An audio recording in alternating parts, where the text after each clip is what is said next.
성경 380페이지경에 있습니다. 신약 성경 380페이지경에 있는 베드로전서 3장 1절부터 7절까지 말씀 우리 한 절씩 교독하겠습니다. 아내들아, 이와 같이 자기 남편에게 순종하라. 이는 혹 말씀을 순종하지 않는 자라도 말로 말미암지 않고 그 아내의 행실로 말미암아 구원을 받게 하려 함이니, 너희의 단장은 머리를 꾸미고 금을 차고 아름다운 옷을 입는 외모로 하지 말고,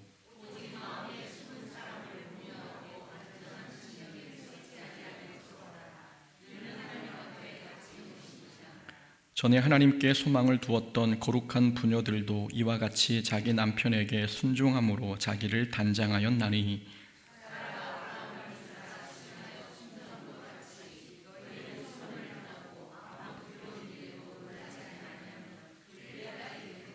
함께 했습니다. 남편들아, 이와 같이 지식을 따라 너희 아내와 동거하고 그를 더 연약한 그릇이요 또 생명의 은혜를 함께 이어받을 자로 알라. 귀히 여기라. 이는 너희가 기도가 막히지 아니하게 하려 함이라. 아멘. 오늘 베드로전서 3장 1절부터 7절까지 말씀 통해서 화목한 가정이 경건의 비결입니다. 화목한 가정이 경건의 비결입니다 라는 제목으로 말씀 함께 나눕니다. 베드로전서가 기록될 당시 로마 사회는 가부장 중심의 가족 구조였습니다. 가정에서 남편은 절대 권력을 가진 존재였고, 그래서 남편에게는 아내와 자녀 그리고 종들의 법적 생사 여탈권이 있었습니다. 남편의 말이 곧 법이었던 시대에 아내가 남편의 말을 거역한다는 것은 참으로 어려운 일이었습니다. 그러나 복음이 전파되면서 가정에 예기치 않은 문제들이 발생되기 시작했습니다. 사회 분위기상 아내는 남편의 종교 또 남편의 가치관과 생활 방식을 따라야 했는데, 아내가 먼저 예수님을 믿기 시작하면서 가정에 문제가 일어난 것입니다. 아내는 신앙의 가치관을 따라 살려고 하고 남편은 아내의 신앙을 인정하지 않으려고 하니 아내와 남편 사이에 갈등이 일어났습니다. 그로 인해 남편은 아내를 핍박했고 또 아내는 신앙을 지키기 위해 남편과 이혼을 결심하는 일들이 발생했습니다. 복음이 가정에 들어오면 가정이 더 화목해져야 하는데 오히려 반대 현상이 일어나고 있었습니다. 베드로는 그런 가정의 불화를 바라보면서 성도들에게 가정에 대한 교훈, 특별히 부부 관계에 대한 올바른 가르침을 하려고 했습니다. 베드로는 복음이 가정에 들어오면서 가정의 불화가 생기는 것은 예수 믿는 자들이 가정에서 잘못 행동하고 있기 때문이라고 분석했습니다. 예수 믿으면 믿는 자의 인격에 성령의 열매가 맺히지 않습니까? 그러면 예수 믿는 사람의 가정에도 사랑, 희락, 화평과 같은 열매가 나타나야 정상인데, 그러나 그런 화목의 열매는 보이지 않고 갈등과 불화가 일어나고 있었으니 베드로는 그 이유가 예수 믿는 자들이 가정에서 복음에 합당한 생활을 하지 않고 있기 때문이라고 분석했습니다. 예수 믿는 아내는 믿지 않는 남편을 세속적이라고 비판하고, 남편은 그런 아내를 바라보면서 아내가 교회 다니더니 더 이상해졌다고 비난합니다. 가정에서 복음의 능력이 사랑과 겸손으로 표출되지 않고 상대방을 정죄하고 판단하는 모습으로 나타난 것입니다. 그런 가정에 어찌 화목의 열매가 나타날 수 있겠습니까? 본래 가정은 하나님을 경험하는 장소입니다. 구약의 족장 시대를 보면 믿음의 선진들은 모두 가정에서 하나님을 경험했습니다. 이삭은 가정에서 아버지 아브라함의 믿음을 보며 하나님을 경험했고, 야곱도 아버지 이삭의 신앙을 보며 성장했습니다. 믿음의 조상들에게 있어서 가정은 하나님의 말씀과 복이 흘러가는 시작점이었습니다. 그런데 오늘 우리 가정이 복의 통로가 아니라 불화와 다툼의 장소가 되고 있다면 그건 우리 안에 무엇인가 잘못된 게 아니겠습니까? 혹자는 이렇게 말할지도 모르겠습니다. 예수 믿는 내가 문제가 아니라 믿지 않는 배우자가 문제입니다 라고 말할 수도 있을 것 같습니다. 나는 잘하려고 하는데 믿지 않는 배우자가 늘 교회를 비판하고 기독교를 비난하니 잘해주고 싶어도 잘해주고 싶은 마음이 사라진다고 이야기합니다. 그러나 본문의 시대는 우리가 사는 오늘의 시대보다 핍박이 훨씬 더 강한 시대였습니다. 그런 시대 속에서도 베드로는 믿는 자들에게 권고하고 있습니다. 아내는 남편에게 순종하고 남편은 아내를 귀하게 여기라고 가르치고 있습니다. 베드로는 믿지 않는 배우자를 향해 책망하지 않았습니다. 대신 믿는 배우자들에게 먼저 행동할 것을 요구하고 있습니다. 2절에서 이렇게 말씀합니다. 너희의 두려워하며 정결한 행실을 봄이라. 믿는 아내가 하나님을 두려워하는 마음으로 남편에게 복종하면 남편들이 아내의 그 행실을 보고 마음이 열릴 수 있다는 말씀입니다.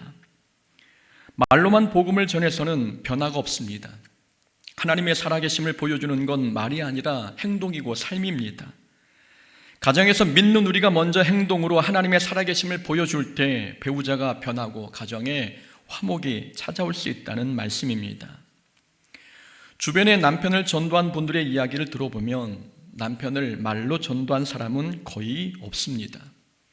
수년에서 또는 수십 년 동안 배우자를 섬기고 사랑을 베풀었을 때 그때 남편의 마음이 열려 예수님을 영접하게 되었다는 고백을 많이 듣습니다. 말보다 행동이 하나님의 살아계심을 보여주는 가장 확실한 증거였던 것입니다. 그래서 베드로는 가정의 화목을 위해 먼저 믿는 자들에게 요구합니다. 순종하라 요구하고 있고 또한 서로 귀하게 여길 것을 가르치고 있습니다. 우리는 오늘 본문을 통해서 우리 가정이 화목하려면 그러면 우리는 어떻게 믿는 자로서 행동해야 될지 교훈을 찾아보고자 합니다. 첫 번째 교훈은 우리는 가정에서 예수 믿는 자가 먼저 섬겨야 합니다. 1절에서 베드로는 아내들에게 권면하기를 남편에게 순종할 것을 요구하고 있습니다. 아내에게 순종을 요구한 이유는 아내가 여자이기 때문에 무조건 순종하라고 말한 게 아닙니다. 당시에는 아내들이 남편보다 먼저 예수를 믿는 경우가 많았습니다. 1절 하반절에 보면 아내의 행실로 말미암아 남편이 구원을 받게 된다고 말씀하고 있습니다. 남편의 구원 문제를 언급한 것을 보면 가정 안에 믿지 않는 남편들이 훨씬 더 많았음을 알 수 있습니다. 그러니까 베드로가 순종을 가르친 대상은 먼저 믿은 아내들이었습니다. 여자여서가 아니라 먼저 믿었기 때문에 아내들에게 순종을 요구한 것입니다. 곧 베드로의 가르침의 요점은 예수 믿는 자가 먼저 섬기라는 말씀입니다. 이 말은 반대로 말하면 남편이 먼저 믿고 있다면 믿지 않는 아내를 위해 먼저 섬겨야 한다는 의미도 담겨 있습니다. 7절에서는 남편들아 이와 같이 지식을 따라 너희 아내와 동거하고 그를 더 연약한 그릇이요 또 생명의 은혜를 함께 이어받을 자로 알아 귀히 여기라 라고 말씀합니다. 7절에서 이와 같이라는 말은 앞에서 아내에게 했던 교훈을 남편에게도 똑같이 적용하라는 뜻입니다. 즉 순종은 아내만의 몫이 아니라 남편도 해야 한다는 뜻입니다. 곧 남편이든 아내든 먼저 예수 믿는 사람이 순종해야 가정에 화목이 찾아온다고 말씀하고 있는 것입니다. 부부가 모두 예수 믿는 사람이라면 그 중에 성령 충만한 사람이 먼저 섬겨야 합니다. 예수 믿는 사람이든 아니면 성령 충만한 사람이든 먼저 내가 섬기고 순종해야 우리 가정에 작은 천국이 이루어질 수 있는 것입니다. 그러나 배우자에게 순종하라고 하면 어떤 분들은 이 순종의 명령을 잘 받아들이시지만 어떤 분들은 거부감을 보이기도 합니다. 이유는 가부장적인 문화 속에서 순종이라는 개념이 많이 왜곡되었기 때문입니다. 전통사회에서 아내들은 남편 말에 무조건 복종해야 한다는 식으로 복종이 강요되어 왔습니다. 그래서 여성분들은 순종이라는 단어를 들으면 그것도 설교를 통해 말씀을 들어도 이 순종이라는 단어만 들으면 억압된 감정이 올라와 거부감이 들곤 합니다. 그러나 성경에서 말하는 순종은 전통 사회에서 말하는 순종과 그 성격이 다릅니다. 전통 사회에서 말하는 순종에는 인격적 우월감과 열등감이 함께 내재되어 있습니다. 남편은 우월하고 여성은 열등하니 남편에게 순종해야 한다는 것이 가부장 문화에서 말하는 순종의 개념입니다. 그러나 성경에서 말하는 순종은 그런 개념의 순종이 아닙니다. 성경에서 말하는 순종은 믿음에서 나오는 순종입니다. 내가 열등해서 상대방에게 순종하는 게 아니라 하나님의 사랑 때문에 내 마음에 기쁨이 충만하고 성령이 충만하니까 배우자에게 순종하는 것입니다.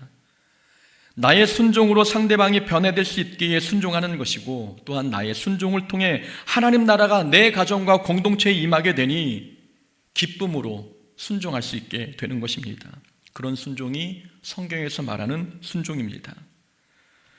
그러나 어떤 사람들은 순종하라고 말하면 전통적인 개념의 순종을 생각합니다. 순종하면 내가 열등해지고 상대방은 우월해진다고 생각하니 순종하라는 말에 상처받고 감정이 상합니다. 하나님 안에서 하는 순종은 우리를 비굴하게 만드는 순종이 아닙니다. 순종은 우열의 개념이 아니라 성령 충만에서 나오는 믿음의 행동입니다. 순종은 무조건 상대방에게 끌려가는 것이 아니라 예수님을 바라보면서 믿음 안에서 상대방을 존중해 주는 것, 이것이 성경이 말하는 순종입니다. 예수님께서도 친히 하나님께 순종하심으로 십자가를 지셨습니다. 십자가를 지셨다고 해서 예수님께서 열등해지셨거나 비굴해지셨습니까? 그렇지 않습니다. 예수님의 순종을 통해 하나님께서는 온 인류를 죄에서 구원하셨습니다. 우리의 순종은 하나님께서 일하시는 통로였던 것입니다. 순종을 누가 더 강하냐의 문제로 접근하면 순종은 하기 어려워집니다. 순종은 하나님의 역사를 경험하는 통로이고 상대방을 변화시키는 힘입니다. 하나님께서는 우리의 순종을 통해 우리의 배우자가 하나님의 자녀가 되게 하시고 우리 가정을 화목하게 하십니다. 내 가정이 화목해질 수만 있다면, 믿지 않는 내 배우자가 예수 믿고 구원받을 수 있다면 순종, 우리는 기꺼이 기쁨으로 할 수 있지 않겠습니까? 순종을 억울함과 억압으로 생각하지 말고 믿음의 표현으로 생각할 때에 우리 안에 먼저 믿은 자로서, 성령 충만한 자로서 순종이 가능해지는 것입니다. 두 번째로, 가정이 화목해지려면 가정을 감정의 전쟁터로 삼지 말고 성품의 훈련소로 삼아야 합니다. 베드로는 3절과 4절에서 외모를 가꾸기보다는 마음에 숨은 사람을 가꾸라고 가르치고 있습니다. 오직 마음에 숨은 사람을 온유하고 안정한 심령에 썩지 아니할 것으로 하라. 4절 말씀에서 마음에 숨은 사람이란 내적인 성품을 말합니다. 내적인 성품을 가꾸되 온유함과 안정한 심령을 갖춘 성품으로 갖출 것을 요구하고 있습니다. 여기서 말하는 온유함이란 친절하고 자상하며 부드러운 성품을 의미하고, 안정한 심령이란 어떤 어려움에도 요동하지 않는 평안함을 뜻합니다. 베드로는 예수 믿는 사람들에게 가정에서 온유하고 평안한 성품을 가꾸라고 가르치고 있습니다. 가정을 성품의 훈련소로 삼으라는 말씀입니다. 우리는 우리의 가정을 어떤 공간으로 활용하고 계십니까? 어떤 사람들은 가정을 자기 감정을 여과 없이 폭발시키는 곳으로 삼고 있습니다. 자기 기분, 자기 감정, 자기 말투를 조절하지 않고 쏟아버리니 우리 가정이 감정의 전쟁터가 되어버립니다. 그러나 오늘 성경에서는 가정을 감정의 전쟁터로 삼지 말고 성품을 훈련하는 장소로 삼을 것을 가르치고 있습니다. 오직 마음에 숨은 사람을 온유하고 안정한 심령에 썩지 아니할 것으로 하라. 내적 성품을 훈련하는 장소로 가정을 삼으라고 가르친 것입니다. 가정은 감정을 발산하는 공간이 아니라 성품을 빚어가는 하나님의 훈련장입니다. 가정은 감정을 쏟아내는 소각장이 아니라 인격이 다듬어지는 거룩한 연단의 자리입니다. 우리 가정이 그리스도의 성품을 닮아가는 곳이 될 때에 우리 가정이 화목해지지 않겠습니까? 한나의 가정에는 문제가 있었습니다. 남편 엘가나에게 두 아내가 있었는데 한 사람은 분인나였고 한 사람은 한나였습니다. 분인나에게는 자녀가 있었지만 한나에게는 자녀가 없었지요. 그러나 엘가나는 한나를 사랑했기에 한나에게 줄 것이 있으면 다른 사람보다 무엇이든 2배로 주었습니다. 그로 인해 분인나가 한나를 질투하게 되었고 온 가족이 실로에 올라가 하나님을 예배할 때마다 분인나는 한나를 괴롭게 했고 격분하게 만들었습니다. 그런데도 한나는 자기의 감정을 가정에서 폭발시키지 않았습니다. 대신 자신의 문제를 하나님 앞에 가지고 가서 기도로 하나님께 올려드렸습니다. 한나는 분인나의 괴롭힘 속에서도 남편을 원망하거나 분인나에게 맞대응하지 않았습니다. 자기의 괴로움을 기도 제목으로 바꾸어 하나님께 기도했습니다. 한나는 가정을 자기 감정을 쏟아붓는 쓰레기통으로 만들지 않았습니다. 오히려 그런 어려움 속에서 내면이 단단해지고 믿음이 깊어졌습니다. 가정을 성품을 빚어가는 훈련소로 삼았던 것입니다. 요즘 넷플릭스에서 인기를 끌고 있는 드라마가 있습니다. 폭삭 속았수다라는 드라마인데 부부관계 그리고 부모와 자녀 관계가 주제인 가족 드라마입니다. 그 드라마에서 마음에 와닿는 대사가 있습니다. 주인공 딸이 남에게는 그렇게 따뜻한 말, 친절한 말을 하면서도 자기 부모에게는 감정을 거르지 않고 토해내는 자기를 보면서 스스로에게 한 독백입니다. 다른 사람을 대할 땐 연애 편지를 쓰듯 했다. 한자 한자 배려하고 공들였다. 남은 한 번만 잘해줘도 세상에 없는 은인이 된다. 그런데 100만 번 고마운 은인에겐 낙서장 대하듯 했다. 말도 마음도 고르지 않고 튀어나왔다. 남에게는 연애 편지 쓰듯 이쁜 말만 골라서 사용하는데 가정에서는 낙서장에 아무 말이나 갈겨 쓰듯 여과 없이 내뱉는다는 내용입니다. 그런 말로 대화가 오가는 가정이라면 그 가정은 감정의 전쟁터가 되지 않겠습니까? 앞에서 언급했듯이 본문의 배경 속에 있는 성도들의 가정은 믿지 않는 남편으로 인해 아내들이 핍박받고 있었습니다. 믿지 않는 배우자와는 가치관이 맞지 않기 때문에 대화가 잘 되지 않을 때가 많지요. 그러면 말할 때마다 다투게 되고 험한 말이 오가게 됩니다. 그런 상황에 놓인 성도들에게 베드로는 말하고 있습니다. 그런 상황일지라도, 그런 환경일지라도 그 상황을 자기 내면을 훈련하는 기회로 삼으라고 가르치고 있습니다. 힘들고 어렵지만 그 상황을 온유하고 평안한 성품을 갖추는 기회로 삼으라고 우리에게 권면하고 있는 것입니다. 분명 상대방도 바뀌어야 하지만 먼저 우리부터 우리 내면을 훈련하는 기회로 삼으라고 말씀하고 있는 것입니다. 그렇게 가정을 우리 내면을 훈련하는 장소로 삼지 않는다면 우리 가정은 늘 전쟁터 같은 곳이 되고 맙니다. 물론 아무리 우리가 노력해도 상대방이 바뀌지 않으면 힘이 빠집니다. 참고 인내하고 순종하면서 기다려도 상대방이 변하지 않으면 우리는 낙심하고 좌절합니다. 그래서 우리는 배우자에게 소망을 두지 말고 하나님께 소망을 두어야 합니다. 우리의 소망은 배우자에게 있는 게 아니라 하나님께 있습니다. 우리는 배우자의 인격이나 변화의 가능성을 보고 순종하는 게 아닙니다. 배우자가 우리의 순종을 받을 만한 인격과 가능성이 있기 때문에 순종하는 게 아니라 그 배우자를 변화시켜 주실 하나님을 바라보고 사람에게 순종하는 것입니다. 그래서 5절에서 말씀하기를 전에 하나님께 소망을 두었던 거룩한 부녀들도 이와 같이 자기 남편에게 순종함으로 자기를 단장하였나니 라고 말씀합니다. 남편에게 소망을 두고 순종한 게 아니라 하나님께 소망을 두고 순종함으로 자기 내면을 훈련했다는 뜻입니다. 하나님께 소망을 두었던 거룩한 부녀들도 이와 같이 했다고 고백하고 있는 것입니다. 배우자는 우리가 사랑하고 아껴야 하는 대상이지만 소망의 대상은 아닙니다. 우리의 소망은 언제나 하나님께 있습니다. 그러니 배우자가 변하지 않아도 우리는 변화시켜 주실 하나님께 소망을 두며 배우자에게 순종하고 아끼고 사랑하는 일에 낙심하지 않아야 합니다. 하나님께 소망을 둔다면 우리는 우리 감정이 상해도 우리의 가정을 감정의 전쟁터로 삼지 않습니다. 우리의 소망 되신 하나님께서 언젠가 반드시 사람을 변화시켜 주시든 아니면 내 마음을 변화시켜 주시든 우리 가정을 화목하게 해주실 것이 분명하기 때문입니다. 하나님께 소망을 두는 사람은 자기 가정을 감정의 전쟁터가 아니라 내면을 훈련하는 훈련소로 삼습니다. 세 번째로 가정이 화목하려면 배우자와의 관계가 하나님과의 관계와 연결되어 있다는 것을 잊지 말아야 합니다. 나와 배우자의 관계가 막히면 나와 하나님과의 관계도 막힙니다. 그러나 나와 배우자와의 관계가 행복하면 하나님과의 관계도 행복합니다.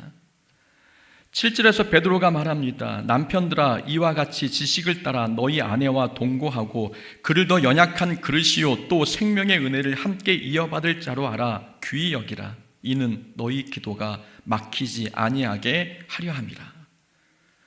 이는 너희 기도가 막히지 아니하게 하려 함이라. 부부 사이가 좋지 아니하면 신앙생활에도 좋지 않은 영향이 미친다는 뜻입니다. 우리는 이 말씀을 심각한 경고의 말씀으로 받아들여야 합니다. 부부 사이의 불화는 단순히 인간관계의 문제로만 치부해서는 안 됩니다. 하나님과의 관계를 가로막는 영적 장벽이 될 수 있기 때문입니다. 하나님께서는 이렇게 사람과 사람과의 관계를 사람과 하나님과의 관계와 연결시켜 놓으셨습니다. 하나님께서는 다른 사람은 신경 쓰지 말고 오직 너희들은 나에게만 충성하고 나에게만 헌신해라 라고 말씀하지 않으셨습니다.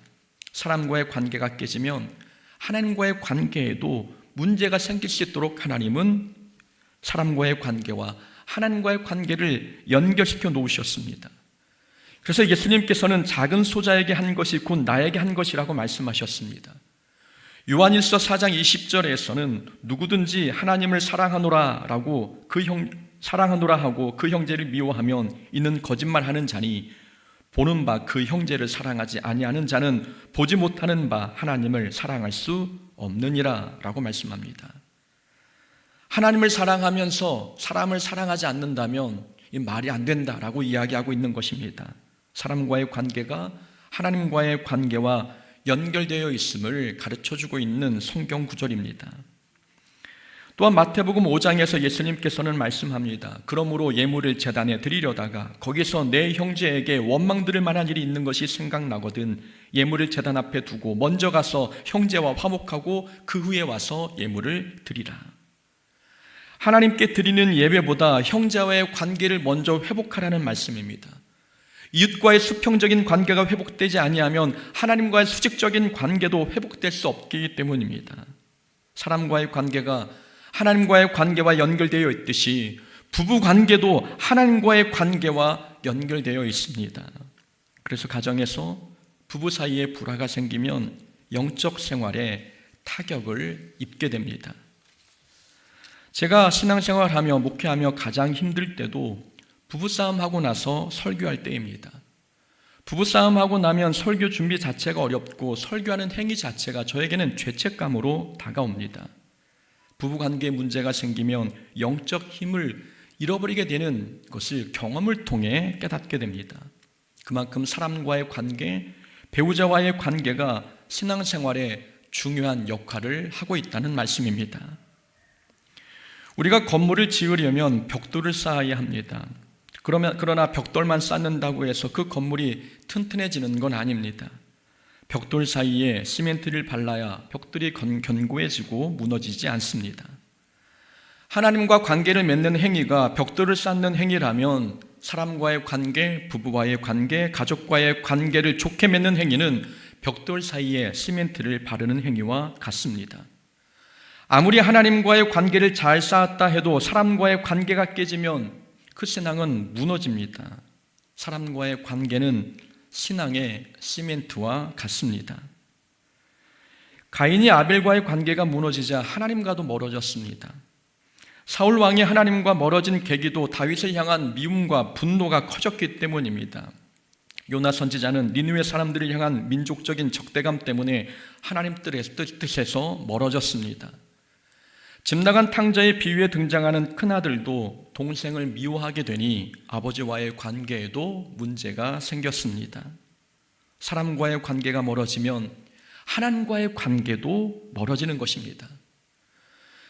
이런 상황을 놓고 보면 우리 가정은 신앙생활의 성패를 결정하는 중요한 공간이 됩니다. 우리가 가정에서 어떻게 생활하느냐에 따라서 하나님과의 관계가 연결되기도 하고 끊어지기도 하는 것입니다.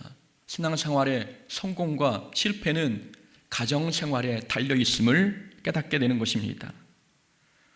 혹시 우리의 기도가 막혀 있다면 사람과의 관계, 배우자와의 관계에 문제가 생겼기 때문은 아닙니까? 우리는 배우자와의 관계를 결코 가볍게 여기지 말아야 합니다. 가정 안에서 서로 순종하고 아껴주며 서로를 귀하게 여길 때 하나님께서는 우리 기도를 들으시고 응답해 주십니다. 베드로 오늘 본문에서 아내에게 순종을, 그리고 남편에게는 존중과 이해를 명령하고 있습니다. 이 말씀은 시대착오적이고 가부장적인 전통을 지지하는 가르침이 아닙니다. 베드로는 성도들이 가정 안에서 천국의 기쁨을 경험하도록 원하고 있습니다. 성도의 가정이 복음의 능력으로 화목하기를 원하고 있습니다. 그래서 순종과 존중을 가르치고 있는 것입니다. 우리 가정이 화목하기 위해서, 그래서 베드로는 우리에게 먼저 순종할 것을, 믿는 자가 먼저 순종하기를 요구하고 있고, 가정을 성품을 훈련하는 장소로 삼기를 원하고 있습니다. 그리고 기도가 막히지 않기 위해 배우자와의 관계, 사람과의 관계를 바르게 맺을 것을 요구하고 있습니다. 예수 잘 믿는 사람들은 그 믿음이 가정의 화목으로 나타납니다. 오래전에는 하나님을 위해 가정을 소홀히 하는 것을 미덕처럼 여겨왔지만 그건 올바른 가르침이 아닙니다. 하나님과의 올바른 관계를 맺기 위해서라도 우리는 가정 안에서 배우자와 가족과 올바른 관계를 잘 맺어야 합니다. 가정의 화목이 경건의 비결이기 때문입니다. 우리 가정이 하나님 안에서 화목하여 우리 기도가 막히지 않고 하나님과 소통이 잘 되는 믿음 생활 될 수 있기를 주의 이름으로 축원합니다. 아멘.